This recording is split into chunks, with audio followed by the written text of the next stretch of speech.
What's up, Tailgaters? You're in the booth with Tailgate Nate today. Welcome to my channel, and it is Thursday, which means it is time for the first full weekend of college football. Games will be starting up here in just a couple of hours, and I could not be more excited. But I want to be previewing a couple more games that are going to be happening this weekend for all of you fine people, and this one is taking place on Sunday in Las Vegas, Nevada, in Allegiant Stadium. A matchup of Big Ten versus SEC. We got the USC Trojans going up against the LSU Tigers. Two teams coming in with some similar storylines, and we'll tell you what those are here in just a little bit. But before we dive on in to everything surrounding the Trojans and Tigers, I want to tell you guys and just thank you for all the love and support you have showed this channel. You continue to show this channel and may show this channel in the future. If you're as big of a college football nerd as I am and want to hear more of my thoughts during the season, hit that subscribe button, ring the bell so you know whenever I upload literally anything onto this channel. You can also like, you can comment, you can share, and please continue to watch my videos, including just thank you for taking time out of your day to watch this one. It helps support me, helps support the channel in a lot more ways than you can even imagine. But if you're interested in my life, outside of YouTube and you want to know kind of what I do as a sports media student and my journey to be a sports media professional or aspiring to be a sports media professional, hey, go follow me on Twitter at TailgateNate29 and listen to me call a football game tonight. I go to a D2 college. Hey, D2 college football is back as well. You can listen to me call that game.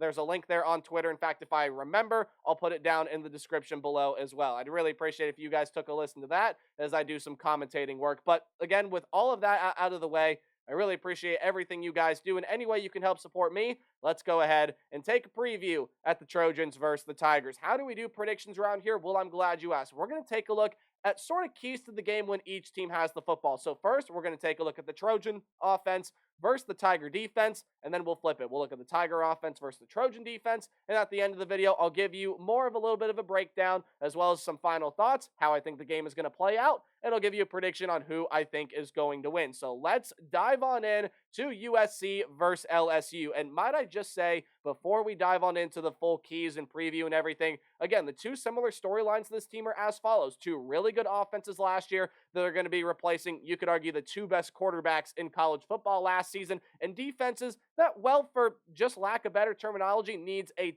ton of improvement here. And that's the big key focus for each of these teams coming into this game. So we're going to start out with the USC offense that has to replace Caleb Williams. It will do so with Miller Moss. Now, he has some great outside weapons, and that is my first key I want to talk about here because, look, Miller Moss obviously has big shoes to fill. And is he going to be Caleb Williams? No, and I don't think anybody is expecting him to be. However, they still are big shoes to fill. And Caleb Williams was such a good dynamic playmaker in this offense, led one of the best passing attacks in the country last season.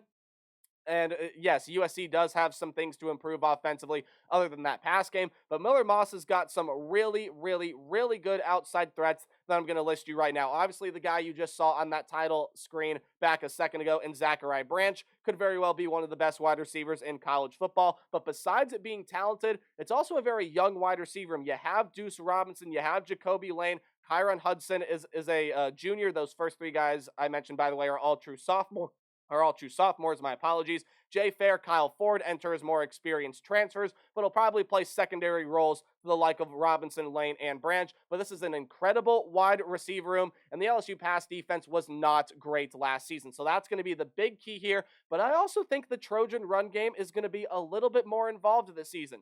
They only averaged around 135 rushing yards per game last season. And I mean, yeah, when you have Caleb Williams back there and the amount of wide receivers or the amount of talented wide receivers that USC had last season, I mean, you're obviously going to throw the ball a little bit more than you run it. And that's just what Lincoln Riley does as well. He's the quarterback whisperer, has just had a tremendous run of success with quarterbacks. Miller Moss could very well be no different, but I would, A, like to see them, and B, I think they will get that run game a little bit more involved this season.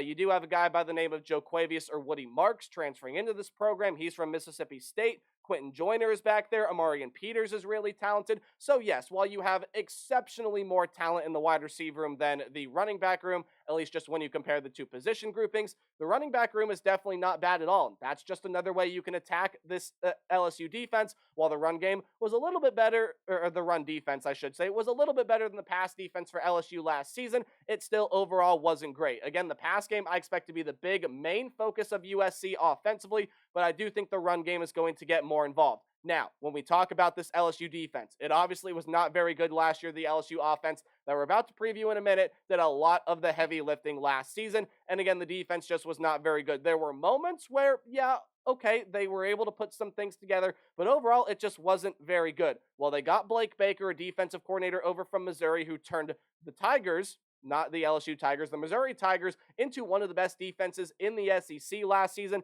and there is some real talent on this LSU defense, led by one of the best linebackers, if not one of the best defensive players, period, in the country, and Harold Perkins, the guy that you saw on the title screen just a little bit ago. You got some other really talented players like Greg Penn coming back, Braden Swinson is here, Savion Jones on the defensive front, in the defensive backfield, Major Burns is an incredible star player, star safety, nickelback, again, whatever you want to call his position. It's listed on ourlads.com as the star position. But again, this is an LSU team that is loaded with talent. It just, again, was not the best defense last season. I expect it to improve, absolutely, but the big focus of LSU's defense is going to, A, be needing to get pressure on this USC offensive line and get pressure back to Miller Moss. Make him force these throws. Don't let it get in the hands of these talented wide receivers, because not only, yes, they're young, but they're very talented. They can catch the football. They can win the 50-50 balls, but they are also lightning fast, mainly Zachariah Branch and Deuce Robinson, because Branch can also do his damage as a punt and kick returner as well. So you got to get that pass rush home. You got to get pressure there, and if you can make Miller Moss force some throws, you maybe can come away with a turnover or two as well, something that LSU would like to force a lot more of this upcoming season. Again, though,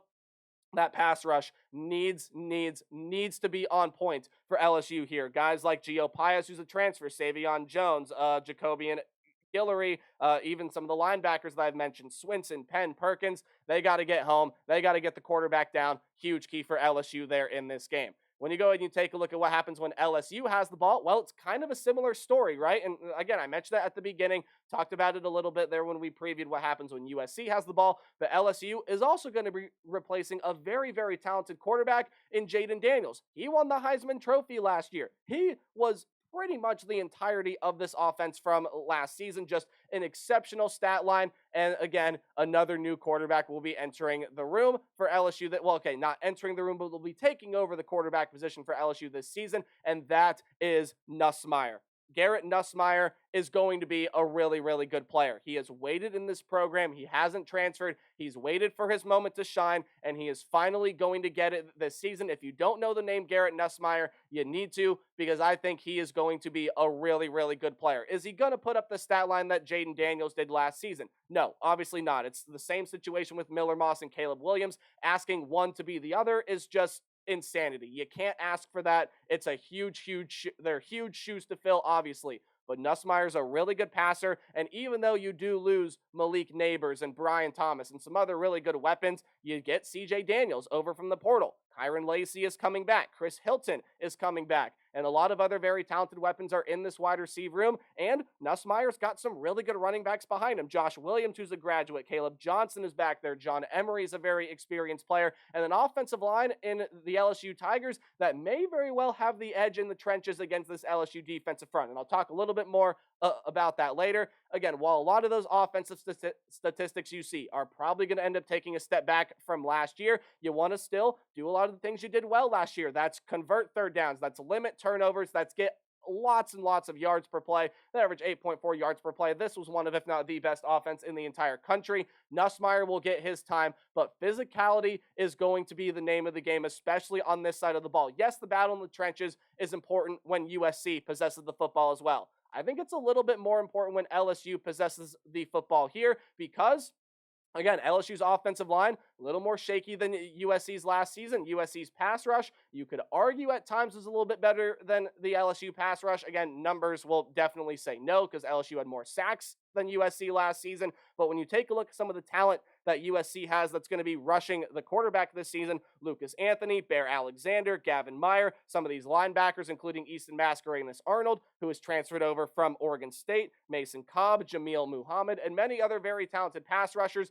Again, very comparable units when you compare USC and LSU's pass rush. You got some really good defensive players in that defensive front, some exceptional linebackers that are going to be able to get home to the quarterback. But I think the biggest key for the USC Trojans here is, again, I mentioned that Blake Baker came in for LSU. DeAnton Lynn is coming in for the USC Trojans, made the UCLA Bruins one of the better defenses in the country last season. Again, how much does the USC defense improve? That pass defense, again, overall was maybe not as bad as the LSU pass defense last year, but it still wasn't great, and the rush defense was not good at all. Yes, Garrett Nussmeier is going to get his chances to throw some deep balls and challenge this USC secondary, but the LSU run game is going to be vital here, which is exactly why I think physicality in the trenches is more important when LSU possesses the football. It's obviously a huge part of the game and one of the most important pieces in literally any football game, but especially when LSU has the football here.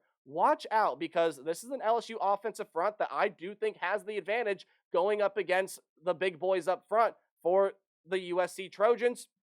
And especially because USC's rush defense was a huge struggle for the Trojan defense last season. I think this LSU rush game is going to be able to hit its stride for a couple drives this season, maybe for the most part in this game. That's going to open up the pass game for Garrett Nussmeier, which begs the question. USC's defense was really, really good at forcing turnovers in 2022. They were not that great at forcing turnovers last season. Does that change? Again, something has to give in the turnover game. LSU did not give the football away a lot last year. In fact, only 8 turnovers for the Tigers last season. USC only forced 16 turnovers last year, when I think they forced in the high 20s, maybe darn near 30 turnovers back in 2022. Something's got to give there. If USC is going to want to have a chance and limit this LSU offense, that I think is going to be really good, you're probably going to have to come away with a takeaway or two. But that leads me into this, right? This is just going to be an exceptional game in Allegiant Stadium, and LSU is the slight favorite here. And I would honestly agree with that, because I am going to take LSU to win this game. But look, before I give you my final score prediction and why I think LSU will win this game, again, 2 similar stories. 2 new quarterbacks that have to fill shoes for stars for their teams last season. Miller Moss for Caleb Williams, Garrett Nussmeier for Jaden Daniels. You do lose some talent, both teams do offensively, but a lot of really good talent there, and the offenses should be able to click. 2 defenses that struggle last year, but 2 defenses that bring in new defensive coordinators. How much does each defense improve? And I think when you come down to it, I think Garrett Nussmeier is going to outperform Miller Moss just a little bit. And even though USC may have the more talented wide receiver room, I think LSU is going to have the more balanced offensive attack. And I think they have the best defensive player in this contest, which I do personally believe is Harold Perkins. And I think him, coupled with some of the guys that LSU has up front, that pass rush will be a little bit more effective for the Tigers than it will the Trojans. And I think it will all lead to an LSU victory in Vegas. But this one is going to be really, really close. And it honestly could come down to which team has the football last. I think that's the LSU Tigers. Again, for all the reasons I just said and more, I think the Tigers come away with this one. 42-38 is my final score prediction in a game I absolutely cannot wait to watch from Las Vegas. Again, this one is happening on Sunday. You can watch it on ABC, and I want to know what you guys think about this game in the comment section down below. And as always, remember to play hard but tailgate harder. Got 2 more videos coming out for you later on today. Goodbye.